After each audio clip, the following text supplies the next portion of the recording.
other side of that door. Just a few weeks, out from that Georgia Tech loss, just watching that film, just what are your comments and thoughts?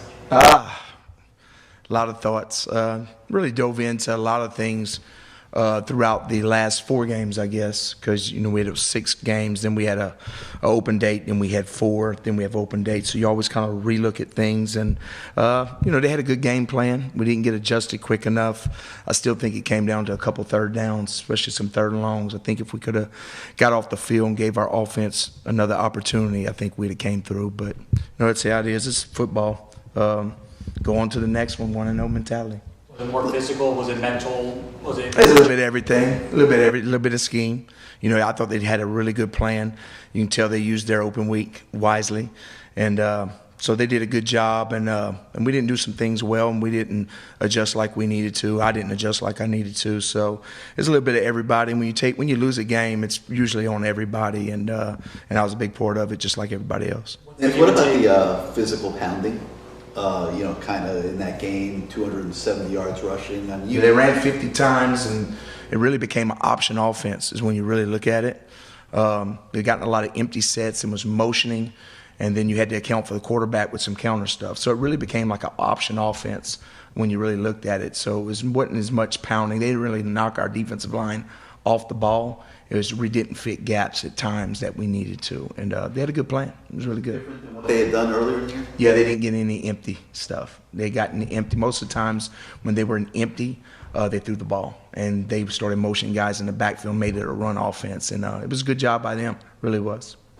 Just with a bye week after that type of performance, just the give and take between. Obviously, the guys probably want to just get on the field, get ready for the next game, corrected versus having to sit on it, but having a chance to make the adjustments. Just the give and take of a bye week after a performance like that. Yeah, it's always good after a game like that. You want to jump into another game, but I think we needed a bye week at that time. I really do.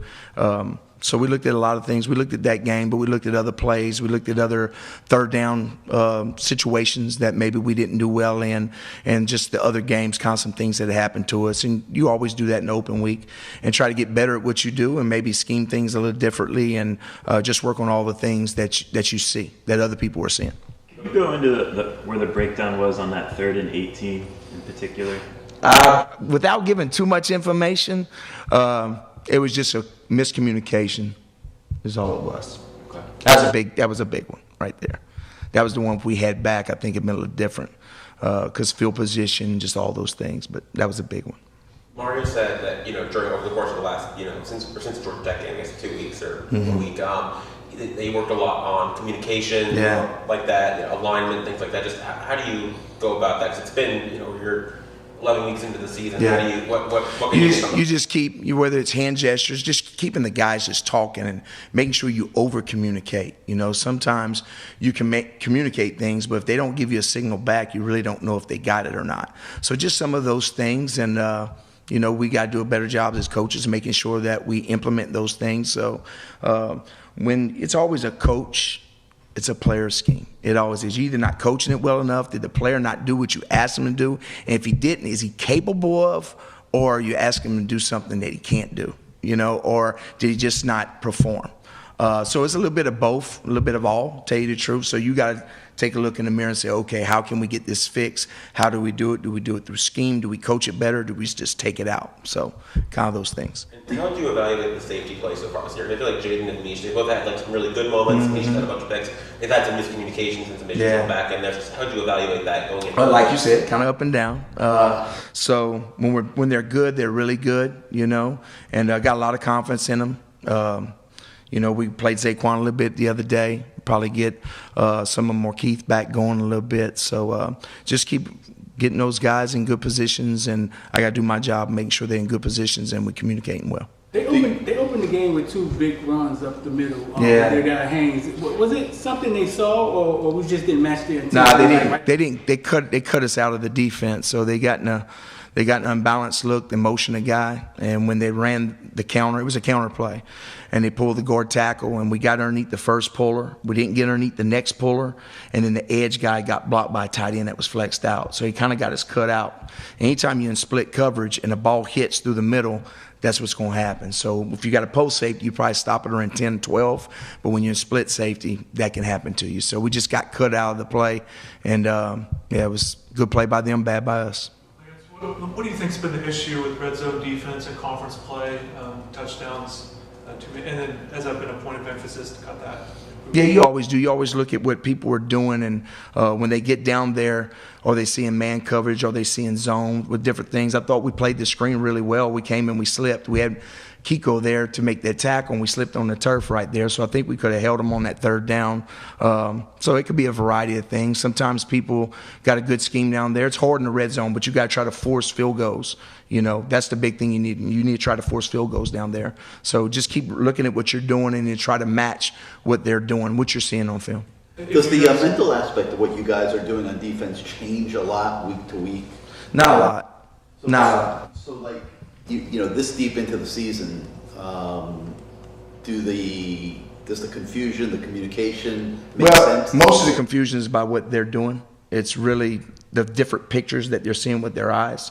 So when they see things that maybe they hadn't seen before, that's what's kind of confusing us a little bit. So it's just the different pictures that they're seeing.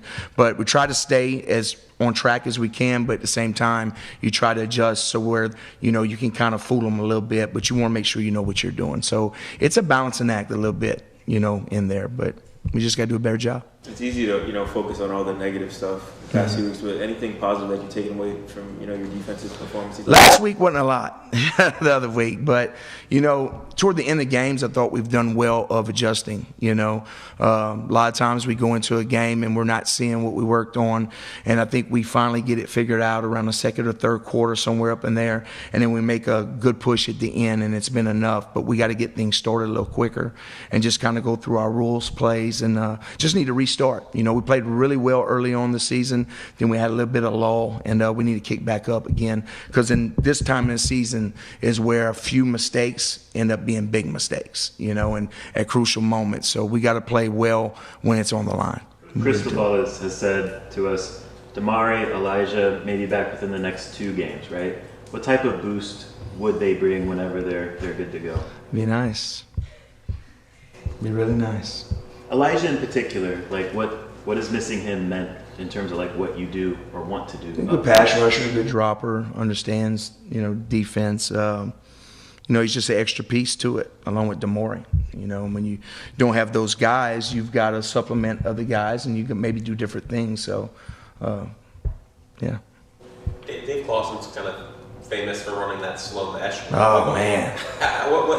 What makes that play effective? What makes it effective? Well, it's a variety of things. The running back's really good. He sees things. He can jump cut it the last second when you think you got him bottled up. And then the quarterback will pull it and throw it over the top. So, you got to get your hands up and you got to do things like that. But they kind of do things to kind of prevent you from playing some zone stuff. But you got to mix it up, of course, because they want to suck up all the linebackers into it and try to throw the ball over their head. So you got to try to get pressure on it. You got to stop the run first, but it's tough what they do. It gives them a chance. Every team has a different deal that they have, but I think that really gives them a chance in what they do with the players they have. You have to basically bang into the linebackers' heads I don't know what we gonna do, man. Come on, bro. It's a little different. You rotated in a lot of depth linebackers last game. How did those guys? Did anyone flash in particular to you, or? I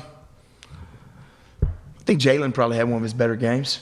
I thought he played well. Wesley had to play more sandbacker, of course, so we'll keep rotating some guys.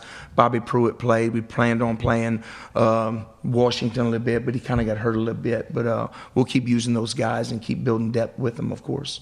And I think we're getting a little bit healthier at D-line as well. So, we'll see how healthy we can get down the stretch, Who would you say are your best edge setters right now in the D-line? All of them. Bang coming back's been really good, So they all do different things well, Some guys are better at rushing the passer, some are better against the run. So we're working on what they're good at and try to build up on what they're not good at. But we'll get better this week. Thank you. Awesome. Thanks, Chris.